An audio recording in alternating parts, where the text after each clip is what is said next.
time once again for another interview with the author from the Legend of Ayha series. Are you ready? Let's go. Hi there, I'm Kame the Turtle, and you are watching Turtle Time. Today we're doing an interview with the author of the book series Legend of Ayha for their 5th book in the series, A Divinity Decayed. Please welcome the author Matthew Colvath, aka Darkflamewolf. Hey everybody, it's good to be back for round 5 of this series. Round 5 of 6, officially anyway. Unofficially, we'll see how many more. So before we begin with questions about book 5, let's go through the first 4 books to give the audience a chance to catch up. And to start us off, for those in the audience who do not know what Legend of Ayha is, can you describe the Legend of Ayha's book series? Well, I've had a lot of years to figure that out, but I think I've narrowed it down to a furry anthropomorphic, high epic, dark urban fantasy series. With Tailmaws. Or at least one major Tailmaw anyway. Mm-hmm. So if I had to boil it down to one sentence, that would probably be it, because it's a mix. It's a huge mix of genres and ideas smashed together in ways that you think should not work, but they do. As of up to book 4, which character was your favorite to write for, excluding Steallar and Ahya? Ooh, which character was my favorite to write for? I'd honestly say that's kind of a toss-up. I love writing for Ari. She's gone through quite the journey in the series. Pretty much rival antagonist to something more of not anti-hero, but you'll see when book 5 comes around. But I love writing for her and the depths that she has reached over the course of the series that I did not expect when I first plopped her in book 1. The other one that she kind of ties with is Marley. When I first introduced her in book 3, I was still feeling her out, trying to figure out where she was coming from, but book 4 kind of solidified her in my mind as one of the more fun characters to write. In book 5, with her relationship with Max, absolutely just adorable. I could not get enough of writing her with Max and just everything that she is. So definitely those two were some highlights for writing during my time writing the books. I agree. Ari has had one of the most interesting journeys so far. From villain, or at least pseudo-villain, to more or less frenemy. Frenemy is a good way to put it, yes. Speaking of Ari, what was Ari's original inspiration? Ari's original inspiration, she was something that was created by the Pakshi based off of an idea I had, and I put forth to her, and I said I would like an image of Steallar in a city being chased by a reptile, a mix of a tortoise and a crocodile. And I kind of had an idea of what, she would be, but I had no idea her overall design. I just wanted some sort of hybrid at the time to be chasing her, and specifically a reptile at that moment. And the Pakshi came up with a fantastic design for her, and I took one look at it, and I'm like, this is Ari, this is the antagonist for book 1. And Sketch was her original hack at it, and I just absolutely fell in love with what the Pakshi designed, and I'm like, this is our Ari, this is our rival antagonist, and then we fleshed them out further for the final image, and then over the course of any future images in our gallery, we just built upon what the Pakshi created. So it was a collaboration, I should say, effort between me and the Pakshi to design Ari. Interesting. Was she always intended to have the cybernetic implants? That was something I kind of gave freedom to the Pakshi to do. I said she needs to have some sort of cybernetic enhancement, but I wasn't really specific on anything regarding that. So she chose one of the legs, and she chose the eye, and then I just rolled with it and then developed lore based off that. Interesting. And so you had a rough idea of having some kind of cybernetic implant, but not 100% sure what you wanted to do with it. So when the artist presented you their idea, you said, yep, that works. Pretty much, but then I just rolled it in and made it seem like a natural part of the world and of her character. If you didn't know that it was something that was kind of created on the spot by the artist, you wouldn't be able to tell from the text. And while we're talking about artwork, question from the official Legend of Ayha Discord chat was, why is Ahya's tongue blue in the artwork? That is an excellent question. I get that question a lot, and it's the same way with her blue paw prints or blue paw pads, and Taylor's blue tongue and everything. I don't know if you've ever seen this sort of phenomenon with people's hair when they dye it, when they have dark hair, like for example a dark brown hair, and they decide to dye their hair dark purple. Honestly, you can't tell a difference. You can't tell if it's purple at all, unless the light from the sun or from a lamp or something hits it just right, and then you see the purple highlights come out in the brown hair, and you're like, oh, there's the purple and the dark brown. Okay, I can see the dyed, purple. So it's kind of the same way here. The flesh of the tongue and her paw pads, it's normal. It's pink flesh, it's black paw pads, whatever. It's normal from pretty much every other view, unless in certain angles of light, you see the blue. You see the blue tint, the hue, in the pigment in that flesh. And you can't really demonstrate that in a static image. Moving image, of course you can, especially when, they move around in the light, but in a static image you can't do that. Mm-hmm. So I just decided, just leave it blue, and it'll be just something to be explained later. Besides, it actually helps her design rather than hurts it. It definitely helps it stand out from the crowd. And you're welcome, Discord chat, because that's a question that's been bugging all of you for a while now. If you want to join the Discord chat, that'll be linked in the description below. Up to book 5, what character was your least favorite to work with? My least favorite to work with, book 5. Well, I have to say, honestly, Sebastian. Sebastian Hunting. The uncle and Ash, for those who read between the lines and get the truth of her actual father, the sperm donor. He was actually the hardest to write for, mainly because the owner, the creator of him, when he passed him off to me, didn't give me anything. Like, he gave me just basic background history and lore for his character to kind of build on and create something new out of it, but he didn't give me any personality traits, he didn't give me anything, so I had to generate this character from almost scratch and kind of base him off of creator, my friend who made him, and I'm just like, okay, this is difficult because I'm not really sure what to do with this character.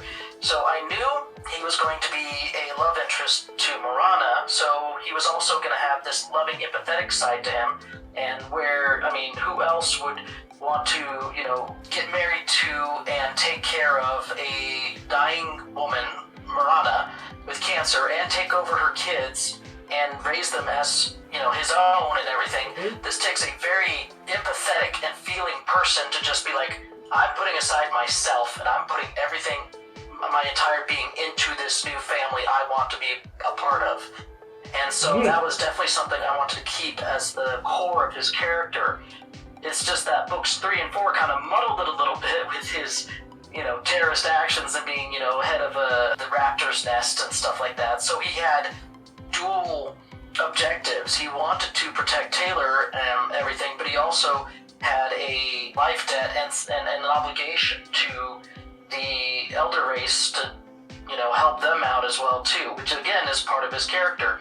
He wants to help people, he wants to be useful to others. He's pretty selfless in that way, but just getting that across and figuring out things for him to do from scene to scene has always been difficult, and it continues to be difficult in book 6, which I'm currently writing right now. So, on the whole, he is a very strong character in my eyes, well created and crafted over the course of several books, but it's just a struggle to write for him, more so than any other character. I see. What can you tell us about the world of Legend of Ayha as a whole? You've seen half of it.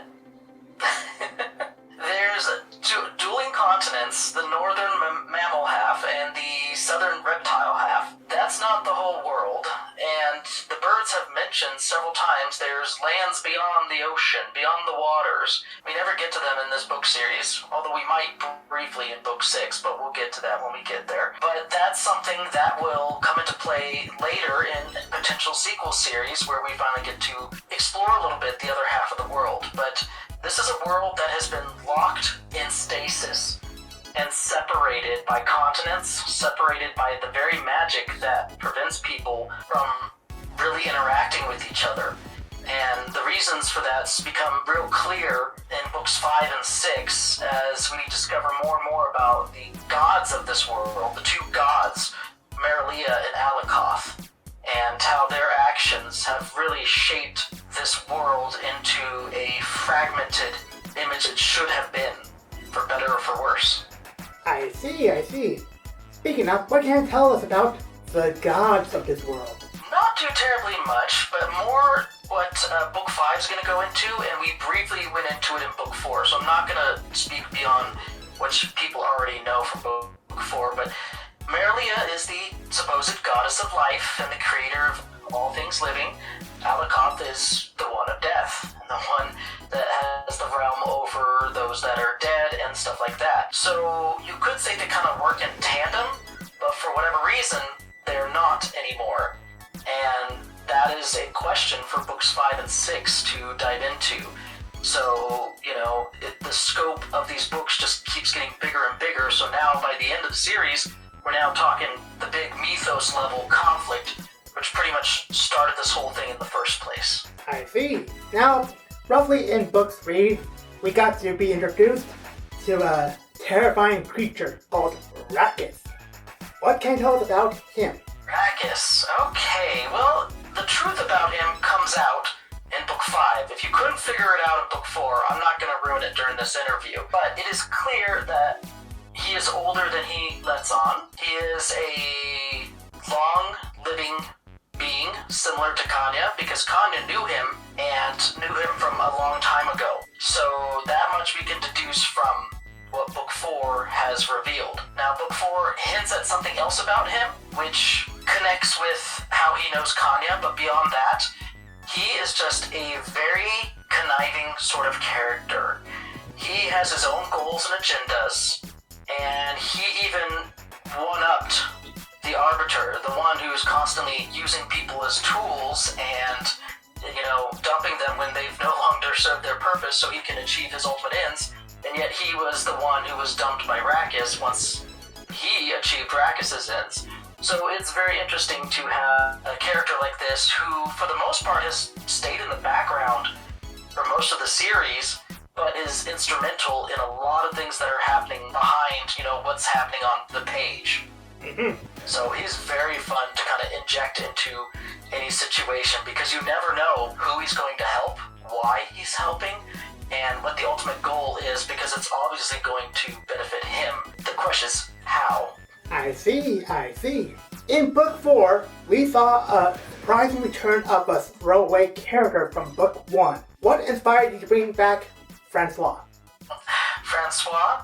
I guess you could call him Francois. I call him Francis, but either way works. But he is a rabbit that was... You're right, at the time, he was a throwaway character at the time of writing book 1. He's the one who had that unfortunate intimate incident with Taylor in the Rabbit Cafe in Cherry Bomb.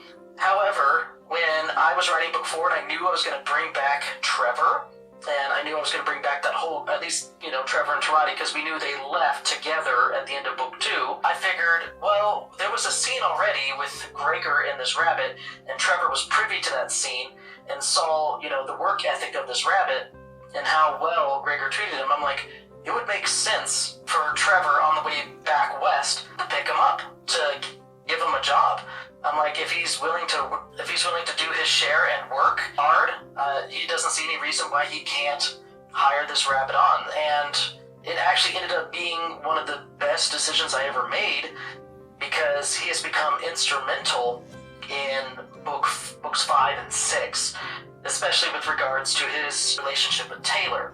Because we know in book 4 he is just smitten, as with most rabbits are with Taylor. He just never had a chance to see her again in book 4, but he played a small but pivotal role in helping Trevor and the gang escape from a very dangerous situation, and of course cause another rabbit rebellion in the process. Yep. But books 5 and 6, he really comes into his own as a major player, and that would not have been possible if I had not come up with the brilliant idea to bring him back, because to me it just always made sense. Why would you leave a character? Why would Trevor leave a character and possibly a good, workhorse, if you will, for, grunt work and stuff behind? Especially one that his best friend, Gregor, took great interest in and treated well. I see. Speaking of Trevor, we are introduced to two new characters in Book 4. Monty and Gillian. What can you tell me about these characters? Well, for those who have not read Book 4, Monty and Galen are two new power mammals, or now in Book 5 they're called radicals. There's been enough time between Books 4 and 5 for general society to give them a name. There are two new radicals introduced that were part of the original batch of mammals that were, pulsed by the Arbiter. So these were the ones that Marana let loose into the city of Zabakar during her first sting. So Monty and Galen were a part of that. And so they met together in Balkar and continued west to Lavarnu. Monty is an elephant who Trevor falls for, and they have a very unusual relationship. And it was one of the best, I guess you could say, inspirations during my time writing Book 4. And I really just pictured her as a strong southern woman, if you will, who's all about hospitality, and she will not let anybody walk over her and everything, and she will speak her mind.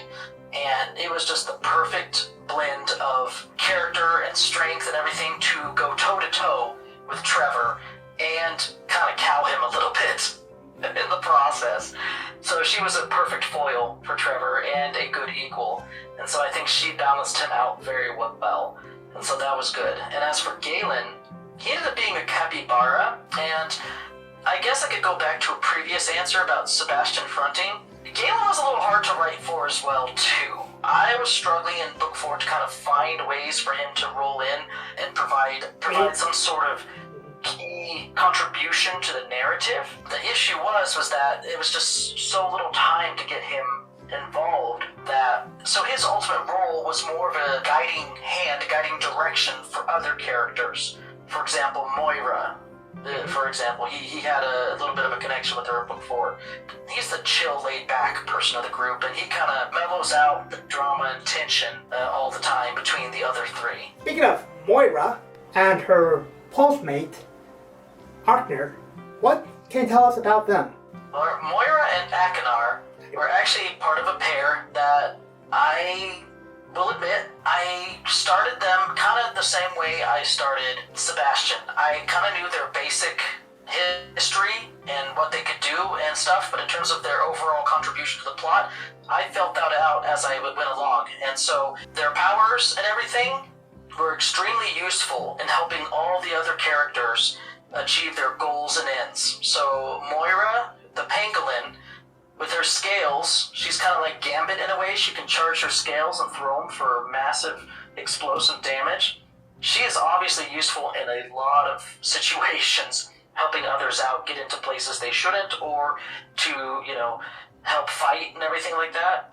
And Akinar, the puma, the jaguar, with his ability to slow time and manipulate time in a bubble around him, both things that go in and out of that bubble, he's also very adept at fighting and everything, and so he helps everyone else, and he actually kind of has like a little bit of a brother sort of, bro relationship with Max, of all people, even though I think Max doesn't exactly reciprocate as strongly as Akinar does, but they work well together. I felt like they were just a means to an end in Books 3 and 4. We got a feel for their personalities, we got a feel for, kind of who they were across Books 3 and 4, but it wasn't really their story. It wasn't really their time yet, if you will. They were there to help others realize their narrative arcs, and the only way they could do that is through their powers and what they could do. However, Books 5 and 6, Moira and Akinar take a lot more of an active role, and we get to know a lot more about them and who they are as people. So I'm excited to flesh them out in the final 2 books of the series. And if there's any following series, who knows? They might appear there too. We get to have more Moira and Akinar. Primary example of this could be Moira and Akinar serving as role models for Taylor's children, which at the end of Book 4, she gave birth to 2 cubs. We don't get to learn their names in Book 4, but we will in Book 5. However, for those who pay attention to Darkflamewolf Fervency Gallery, or the Discord server, will know that these children have already been named a long time ago before even book 4 even dropped. Yes, I like to plan ahead. A lot of the art I get is well in advance of the actual event that's happened. Like, I've had book 6 art years ago, and I'm just now writing book 6 and coming to these scenes I have had in my mind for years. I've been building up to this. But yes, the 2 cubs Taylor has at the end of book 4 are called Michael and Nina. Nina you might be familiar with. There's another character early on that was named Nina, and obviously she has been named in remembrance and honor of that character, and Michael is similar in that way as well. So between the 2 of them, I knew that we had a little bit of an issue, and this will probably get into another question you probably had later in the thing, so I'll just answer it now. They were plot burdens as babies. At the end of book 4, I didn't want to have them as little babies that they would just carry around everywhere, and then it's just like, what about Michael and Nina? What about Michael and Nina? We gotta carry them with us. We gotta carry them there. And so it's like, we just gotta just drag these little plot MacGuffins everywhere, and it's not really conducive to active, engaging plot narrative and conflict. So I said, yeah, we're gonna need a time skip. We're gonna need about 5 to 6 years between books 4 and 5 to really let the war settle down, the aftermath, and everybody to settle into their new roles, and to have Michael and Nina as actual characters now. Characters in their own right, where they have their own personalities, they have their own likes and wants and ambitions, and they can make decisions that can mess up everyone else around them. That was a brilliant decision because they are very fun in book 5. And book 6, they are just as important because with them being, I wouldn't call them toddlers because they're older than toddler age. I'd say they're kind of in their almost pre-teen stage. I know they're only 6 years old, but in the anthropomorphic world that I have it's similar in nature to the animal world, where the animals become adults sooner. So that's why I had the age of maturity at 16, and they're going to get in their teen years between 7 and 8. I know it's not teens, but here they're basically, they're talking, they're having full conversations, and they can understand the choices that they're making can be bad or good for themselves or others. And so it was good to have that sort of time skip to really have them come into their own. Speaking of artwork, I know you have revealed inside the Discord server that you have plans for an official art book. What can you tell us about that? Well, I did a lot of research on art books.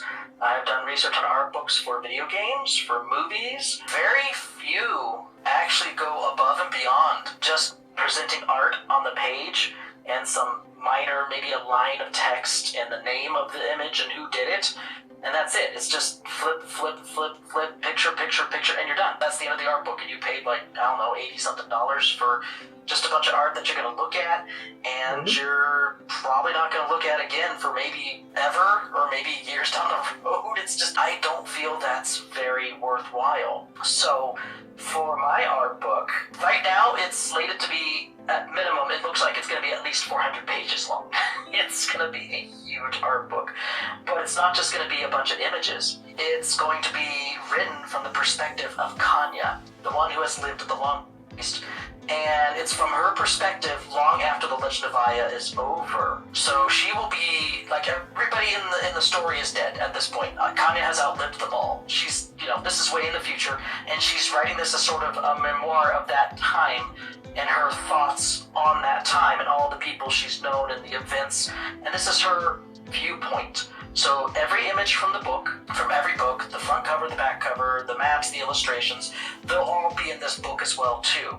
But they're going to be high quality, they're going to be glossy, paper, and then I've managed to secure licensing rights for at least 140 commissions I have done throughout the years. And those will also be in high quality, colored, glossy print, and every single one will have some sort of lore tidbit, short story, some sort of commentary from Kame, maybe even a little poem here and there, and then in some sidebars, I plan to do like a scroll, like the script. I plan to do like a little script graphical insert, and in those little inserts, I do like some author notes, some author thoughts, like outside of character Kanye author notes. And so this is going to be a very robust, worthwhile companion to the book series, and I'll be diving into a lot of side stories, side events, details, and lore that I just could not fit into the main series because it just had a reason being there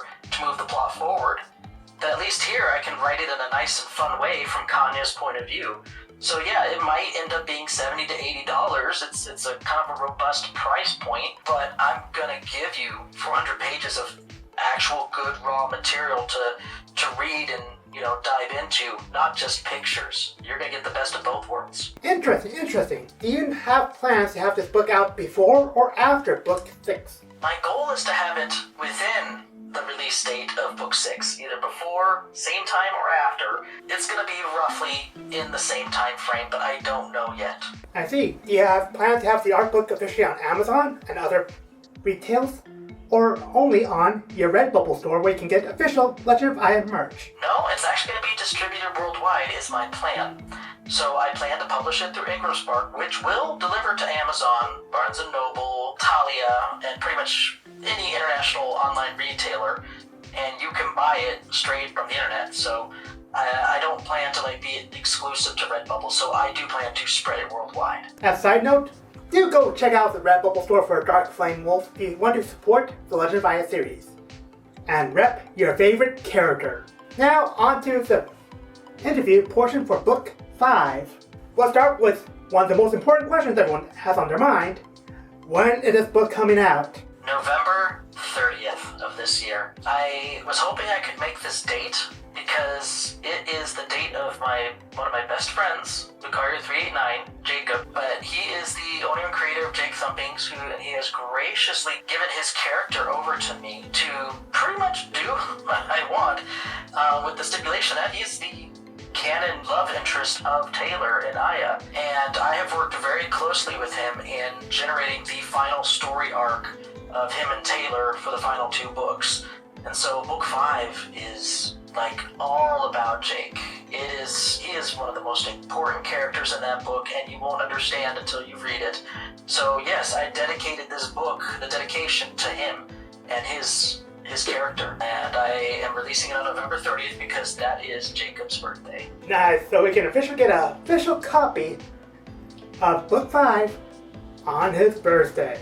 And I find it interesting that it is being published so closely to when Zootopia 2 will drop, since the Legend of Ayha series has roots as Zootopia fanfiction. Coincidence? I think not. You're right, it's not a coincidence. However, it actually centered around Taylor's mother, Marana Wolford. I was writing fanfiction for other properties and stuff like that, cutting my teeth into writing, getting my chops as a narrative storyteller, and Zootopia came out in 2016, and I was hooked. I wrote a fanfiction, never finished it, but then I decided to make my own OC, and Marana Wolford, and write a fanfiction about her, which I did finish, called In Darkness I Hide. And then I came up with the idea of Taylor, and I wanted to see if I could write an original story about her, but she didn't work in the world of Zootopia, and she couldn't fit there. And I was like, she has to be her own thing. She has to be her own property. But I loved Marana so much, and I was just like, I just want to bring her along with me. But the story I wrote is just too impossibly integrated into the Zootopia universe that the story as it was just could not be ripped and put into an original franchise. So is Marana Taylor's mom still? Yes, she is. But she is completely divorced from anything from her original Zootopia incarnation. So anything about her history and her past, it's broad strokes. So if you know the term, the trope broad strokes, I took the basics of what I laid down in that fanfic, and then I just expanded on it in a different direction. And so a lot of those details from the fanfic had to just fall away. And what also came into stark reality was that Marana could not be the main character because she's a very strong A-type personality, and she would just take over the plot. As you've seen in book 2, she has her own storyline all to herself. But as the main character of an entire series, I had to regulate her as a secondary character. And she pops up throughout the series here and there, and sometimes in surprising ways. So you might see her again in the future, maybe in books 5 and 6, who knows? Just because, she's not around, for the main series does not necessarily mean she can't be useful or she can't show up in some capacity. So having her be a secondary character has been such a blessing and just fills the world up with more rich characters for Taylor to bounce off of. Now the title, A Divinity Decayed, is the title of the book. What does that have to do with the book itself? Oh my goodness, this one is a little bit delayed. It does definitely apply to this particular story and the events that go on and the overall goal and objective of Taylor. However, we won't get the full scope of what that title means until we read its counterpart, Book 6, which I'm not revealing the title yet. Dang it. Although I do know it. So, when we do read Book 6, Book's 5 title will become more clear as for why I named it that way. But what I can tell you is that this is all about Marilia. This is all about the goddess of this world and the viewpoint of how people view her before this point, before Book 5, and how that sort of pedestal that people have kind of put her up on is maybe not as pristine as everybody is thinking.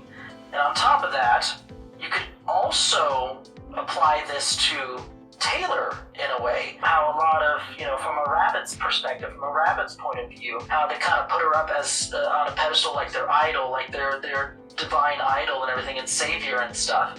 And how she is kind of, over the course of Book 5, kind of fallen from that sort of viewpoint, that sort of grace and stuff. So it could work in several different ways, but Book 6 will definitely flesh that title out. But I felt like it would fit this book more because the title fits Book 6 better. Yes, fair enough. Now here's the question I had. At the end of Book 4, Taylor gave birth, and since she's technically a parrot mammal, aka radical, what would happen if a parrot mammal gave birth? Would their child potentially have power of their own, like the X-Men's X-Gene? Well, all I can say to answer that question is, Rapho, read and find out. Why you gotta tease me like that? I can't give everything away from Books 5 and 6. Come on now. Alright, audience, what do you think? Will the children of parrot mammals have power of their own? Will it be like their parents? Let me know in the comments below. We're both looking forward to that answer. Which character, if any, has lasted longer than intended? Oh, that is a good question. Which one has lasted longer than intended? For one, Finley. Everybody's favorite curmudgeon otter, Finley. I knew he was going to return after Book 2, but I didn't know if he was going to survive the next 2 books and stuff, Books 3 and 4, but by gosh, he keeps surviving everything, and now he's in the final 2 books. He has become a surprising wild card to me. I can inject him into any scene. I don't know what's going to happen until the scene's over, because he just has his own motivations, his own ambitions, and they are counterpoint to just about everyone else in that room whenever I put him in with the room of characters. So in terms of someone who's lasted longer than expected, Finley has got to top that list. Now for the opposite of that, what character has lasted the less amount of time than originally intended? I'm gonna have to go back to Book 2, Nina Hawkins. This is a spoiler for anybody who hasn't read Book 2 yet, so beware. But at the time when I was writing Book 2, I wasn't entirely sure if I was going to kill her off. Like, I knew that scene in chapter 20 was going to happen, and Taylor was going to revive her.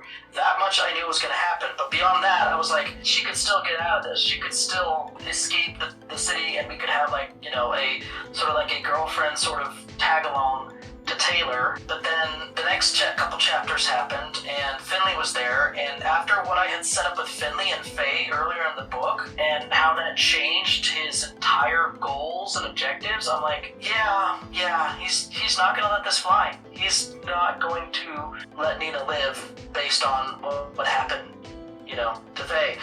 So, in one hand, I'm very sad that I had to let her go. and get rid of her even after one book. She was a fantastically tragic character, and this just completed her tragic arc. But on the other hand, her death has been so instrumental in shaping Taylor and her relationships with other females, and her needing to have that sort of fellowship with other females, other girls and stuff like that, because she doesn't have many friends. And this is something that comes into stark reality in book 5 with Samantha and everything.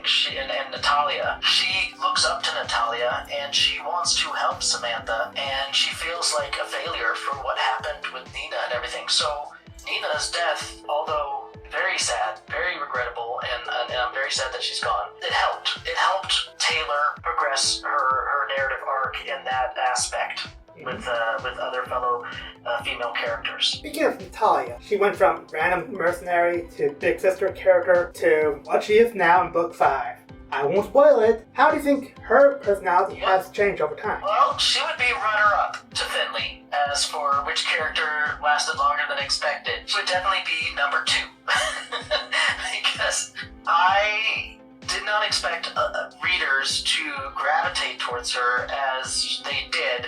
I think it was the moments in book 1 by the river with the fish, and then another in the cafe with Taylor, and then I guess a third one in the gym, in the garage, teaching her to fight. Like, each of these singular moments were like sort of like an older sister, sort of motherly sort of relationship, and I think that kind of readers locked onto that, and they wanted to see that sort of healthy female relationship between Taylor and Natalia, and really want to know more about Natalia, how to forgive something like, Ahya eating Sarah and everything, and treat the technically the murderer of her younger sister as like a younger sister herself. Like, they wanted to know who this type of person was.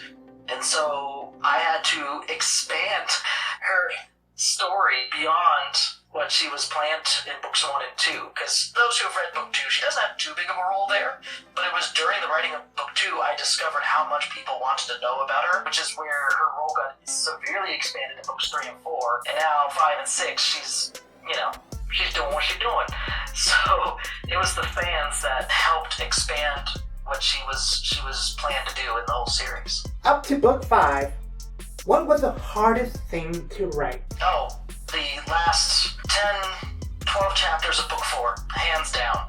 Because it was such a convoluted mess of multiple plot lines, multiple groups of characters, and they all had to congeal onto one single freaking location of a battlefield, and just figuring out when things were happening in relation to other things happening, and when they would crisscross and come across each other and help each other fight. It was just an absolute disaster that I actually had to whip out a spreadsheet and just stall the events off in order, and then how I was actually going to write them in the order that you would see them in book 4. And counterpoint to that, the beginning of book 6, I set myself up to have pretty much a similar situation, and the end of book 5 does not help me in any way. So I have like a mini repeat of the end of book 4 at the start of book 6, and that's slowed me down quite a bit. But thankfully I'm over that, and now I'm in the bulk of the book writing right now. Besides Jake and Taylor, what couple was your favorite character to match with? Oh, definitely Marley and Max. Marley and Max are just diabetes personified. I would go back, rereading, revamping, and just adding little bits of, interaction between the two, or little small comments here and there, just to kind of flesh out how much they trusted each other, how much they have invested in each other as a married couple at this point. And they are the most positive relationship out of all of them. Taylor and Jake are definitely a positive relationship and everything, but I feel like Marley and Max just understand each other on a deep primal level, and I feel like you see that on the page. To a lesser extent, I don't know if this is a spoiler or not, but for anybody who's read the end of book 4, spoilers, there is a moment, and there's been hints all the way up to this moment, that Steven might be potentially interested in Ari. Ari at the end of book 4 is just not even, no. She's not even remotely into this skunk. Well, book 5, I had a hilarious time fleshing this particular duo out, and it has given rise to some of the most humorous and fantastically hilarious scenes I honestly think I have ever written. And I am so excited to see what people think when they see these two together, this unlikely pairing. I'm looking forward to seeing that as well.